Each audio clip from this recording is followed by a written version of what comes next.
Episode number 4, live from Staking Summit, Dubai. And the next guest on the show is Killian from Swell Chain. Swell Chain is a leading layer 2 on Ethereum. How are you doing, Killian? Well, thanks. Yeah, thanks for having me. Happy to be here. Can't wait to get this episode started. My spicy question for you on the show is about Ethereum. As mentioned, you are leading layer 2 on Ethereum. And it seems like that people are not that confident about Ethereum's future than they were 2 years ago. It was like, okay, there will be Ethereum, there will be Bitcoin, maybe like one or two others, but now this narrative kind of changes. So in your view, in your personal opinion, is the Ethereum roadmap still on track? Are we moving to the right direction? Yeah, so I think, it's a multifaceted question. And once again, I want to emphasize these are my own opinions. So I'm going to start with an example, right? So I tried to onboard a friend new to crypto, and I actually wanted to get them onto Hyperliquid, right? Most people know what Hyperliquid is by now, but to get onto Hyperliquid, you need to go via Arbitrum, okay? So this person had never used crypto before, but they were a trader. So, they're used to trading indices and stocks and whatever. So that's why I was like, oh, well, you want to get into crypto, have a look at this platform because it'll make sense to you. So anyways, I'm like, okay, deposit some money onto a centralized exchange. That's simple enough for them to understand. Now, this is where the problem comes in. Okay, you go to the withdrawal page of any centralized exchange, and then there's Arbitrum, there's Optimism, there is Base, there is insert your L2 over here. Okay, now the question arises for a user and a brand new user, wait, what is Arbitrum? What is Base? Oh no, it's an L2. Well, what's the difference? Does my address apply to every single L2? What is an L2 if I have this thing Ethereum? Is an L2 an Ethereum? And the more questions you give to a user, the more confused they get, the harder the onboarding process becomes, right? So at that moment, I sort of realized, okay, this is really bad because, they're trying to withdraw, then it says Arbitrum and it also says Arbitrum 1. What's the difference? You get my point, right? So, and the issue around fragmentation and having too many options is a real issue. And for us that are crypto natives, it's like, we know the difference. We've seen it develop over time. But to bring someone new into an ecosystem, it's really difficult. The learning curve is really, really high. And those small sort of UX issues that you see of like, maybe you're holding assets on one L2, why can't I just send it to another chain? Okay, now I have to bridge. What are the bridging assumptions? Which one should I use? There's canonical bridging, like, you get my point. So I think for me, on the question, like on the Ethereum L2 scaling roadmap, I get it. And I understand why they're doing what they're doing and why we have to go this route. But it's like a self-inflicted wound, right? Because you're doing this, and L2s are proliferating, and yes, they are onboarding more users if you look at Base, but look at the Ethereum revenue, right? Because L2s aren't paying anything or paying barely anything. Like, as we know, that's an issue, but like for me, I'd rather focus this conversation around like that user onboarding problem is enough for us to say, oh, this is retarded. It cannot be the way, versus like a single monolithic chain, which I know we can argue, is it scalable, is it not? Yeah. It's like purely from being able to onboard someone, it's like orders of magnitude easier and better.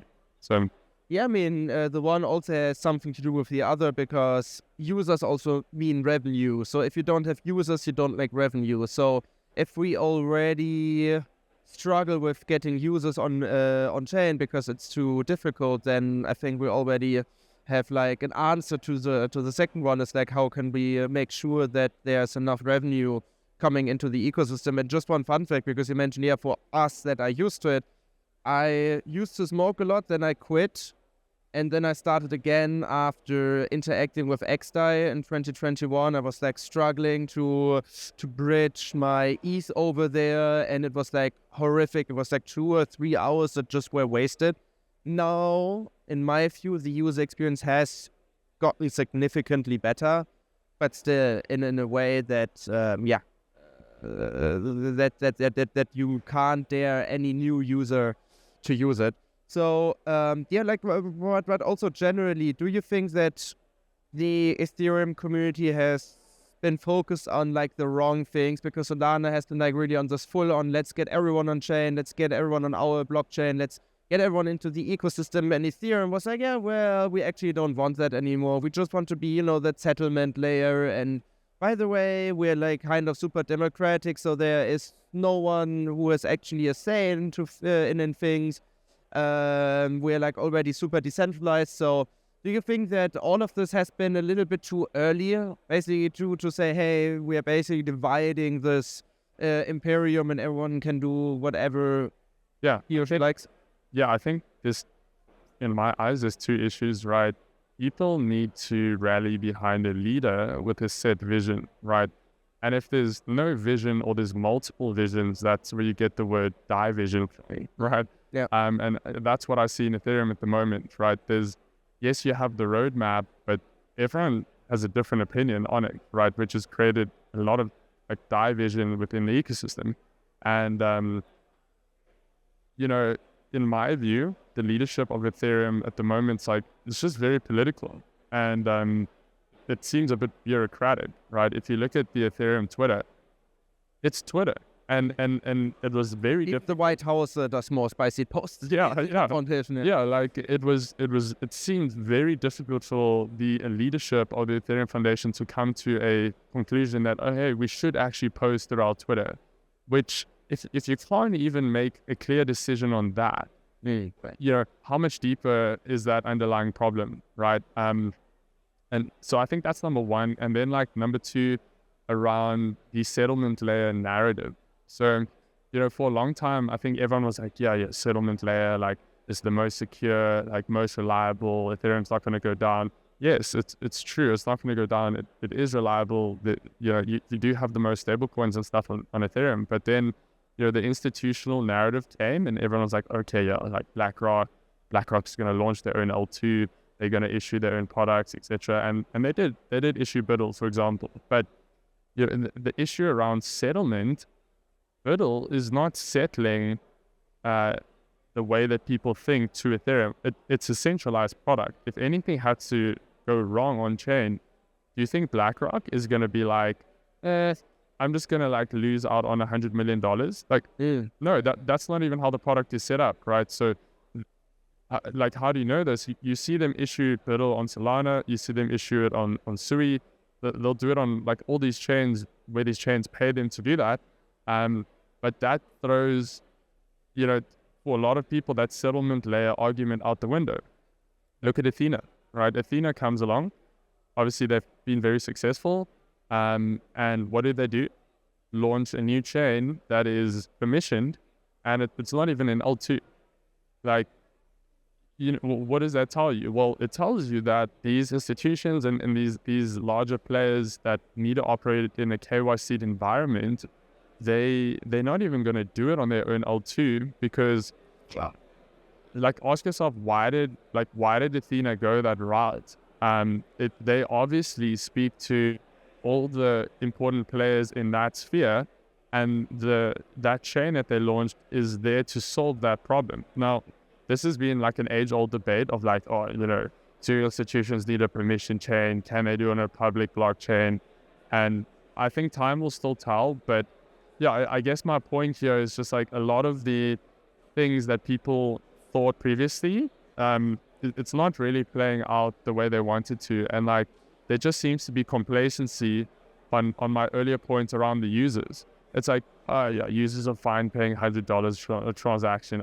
Users are fine just navigating through the whole L2 ecosystem. But if you look at the rate of adoption of chains, comparing Ethereum to Solana, or comparing an L2 to Solana, it's very different, right?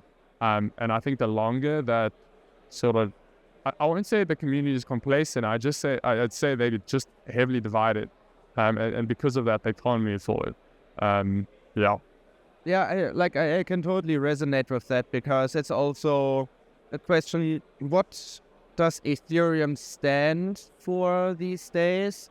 Like in 2020, it was clear, okay, there was only DeFi and Ethereum going on. Then more DeFi solutions came up, and then in 2021, ETH was this ultrasound money, and the only decentralized ecosystem. All of the other chains weren't that decentralized enough.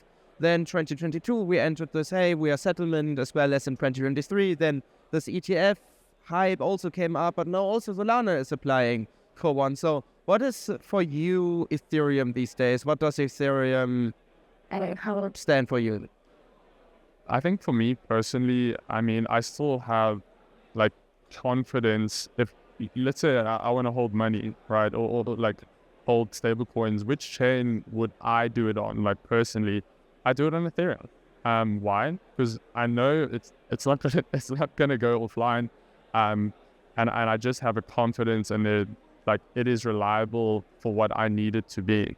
But you know, if you look at how like the public markets value these chains now, a lot of it's moving towards like revenue generation and network effect, right? So partly why Solana pumped so much was because a chain that previously everyone was like, oh, this chain would never generate enough fees, generated enough fees at scale for a consistent period of time. Obviously, there was a whole meme point like Bonanza and whatever, but still, they were generating sufficient fees, and it seems to me that like fee generation is becoming a key metric for the valuation of a chain.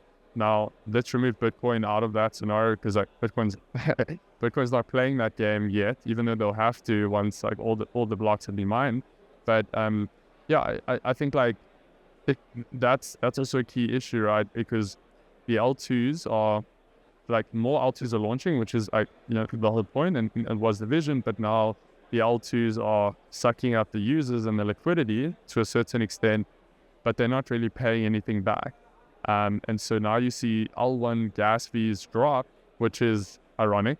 But now the L1 doesn't really make much revenue anymore. And from my perspective on how the public market is valuing these chains, it does have a lot to do with revenue. And again, there's a caveat there, because you have these zombie chains that still have high FTVs, but yeah, I think you get my point. 100%. And my last question would be, okay, say you would be the dictator of Ethereum for one day. What would you do? Or like, not for one day, but say you can now decide what is happening next with Ethereum. If you would be basically in Vitalik's shoes, but with way more power, what would you tell the devs to do in order to improve all of that, and maybe also the research team and whatever? Yeah, I'd like take it from a perspective of bringing back value to the actual users of the chain, right? I think there's a huge sort of chasm between what the devs are building, right, and the devs actually understanding an everyday user problem, an everyday user onboarding problem, right? It's like, it's first principles, but I feel like there's such a huge gap between maybe what, you know, people at the Ethereum Foundation focus on and like the actual issues users face on an everyday basis. And because Ethereum had that massive lead, right, for so long, it wasn't relevant, right? It was okay to pay like $100 transaction. It was okay to have these UX issues, but now, right, we're getting to a point where it's not okay. And I think, like, to solve that issue, I would basically go to the team and be like, hey guys, every single one of you has to become daily users of the applications on the chain from a user perspective. And I feel like that itself will guide the builders, right, at the Ethereum Foundation to actually build stuff that really moves the needle for users. And when you have that mindset, I think it naturally solves a lot of the other issues. So I don't, like, for me, it's not like, oh, should we scale L1 or like, should we continue with the L2 roadmap? I mean, I don't know. I'm not going to profess to know what the right answer is, but what I do know is when you stop focusing on users and you stop caring about your customers, right, you will lose vision and you'll lose direction, and you'll become like disillusioned with what the actual issue is for ordinary people, and what the core reason is why Ethereum is not really growing in the way that maybe people thought they would. And again, like, I think the reason we're talking about this is because the price is down. Like, I don't think people would ask these questions if the price was at 6K. Everyone would be like, hey, the vision is true and correct. And that's why, you do have to look at it in context and be like, the market is valuing these chains in a different way now. And I think, Yeah, I agree with you, but on the other hand, there's also a reason why Ethereum has a hard time, the ETH price has a hard time right now. I think there's also a reason for it, because otherwise the market would value differently. So I think that's also part of the story. But my personal issue, for example, with Ethereum was when I entered the Ethereum ecosystem, it was really these hands-down builders. But I also think that, or feel that a lot of talent mindshare, left the space, and nothing is coming after the generation of Vitalik, of Justin Drake. If I want to learn about Ethereum, it's still only the bankless guys that I'm listening to, and they are also not that active anymore compared to 2 or 3 years ago. So I don't know, what's your view on the talent mindshare in the Ethereum ecosystem? Because I feel and I mean, that's also an excellent question for you, as you run through also Swell chain, you're also looking for developers. Is it hard to convince people to join the Ethereum space right now, or are you losing a lot of people to, say, Solana, Sui, or even some super exotic ones like Chain? Yeah, I think the way you should think about it or look at it is is it profitable for people to build applications on the chain? Yeah. Right? How profitable let's say the top 200 applications on Ethereum or an EVM chain, and what you'll see is the top 10 make 96% of the actual app revenue.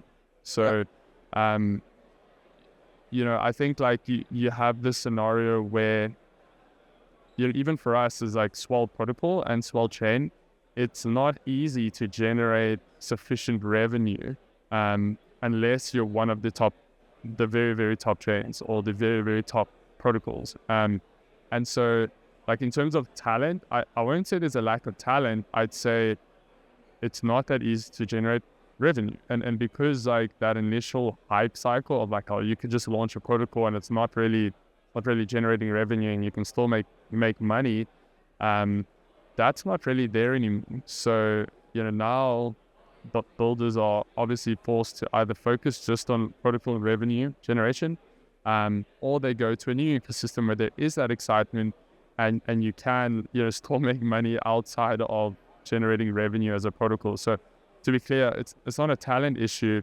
I just think it's not that easy to generate scalable revenue for a protocol unless you reach very, very critical mass. And so naturally builders are okay, maybe I'll build in Solana because there's a lot of activity there at the moment and a lot of liquidity flowing around, or another chain. On the other hand, there's no ecosystem with more liquidity than the Ethereum layer 1, which is also interesting because all of the big conferences, or all of the people besides Token 2049, of course, they always go to the Ethereum conference because that's where most of the liquidity is, right? So I think that's also a part of the story. Yeah. So that liquidity it's in liquid staking, right? I mean, Aave just I think recently flipped Lido for most TVL as a protocol. So yeah, but most of that is just in ETH and stables, right? So it's not to say that new protocols can't build and generate revenue. But you know how it is, it becomes a little bit of an echo chamber, and it's you can't just fork Aave and redeploy it and just expect magical success, right? It doesn't work like that. So yeah, I'd narrow it down to a profitability perspective of a protocol, and I'd say now we're at a mature point where you have the giants that are generating good revenues, but now for everyone else, there's not that much excitement in the ecosystem for people to just go and try new dApps, and obviously there's the hack risk, etc. So yeah, that's my observation at the moment. Yeah, I think there are a lot of takeaways from this conversation. So yeah, overall, would you say, to wrap up the question that I've answered to you in the beginning, is Ethereum still on track? I'd say yes. I'd say there are some key changes, and like sort of the way in which they're following through with the roadmap, I think can shift and change. And so I won't say Ethereum's in a bad place. I just say there's a few key changes that they could make. And it's gotten to this point for a reason, right? So I do have full faith in the community to turn things around. And I don't think Ethereum is just like in a bad place. Like you mentioned, it still dwarfs the TVL of any other chain. And that is because of my first point around confidence and trust, right? And reliability. And that's something that's built up over time. And there's no reason that capital can't, again, move back into the app ecosystem if the use cases are good enough and if it makes sense for capital allocated. Killian, thank you so much for joining. And as always, you can find the links in the show notes if you want to check out Killian's profile and Swell chain. Thanks again. Thanks, Ed. Cheers.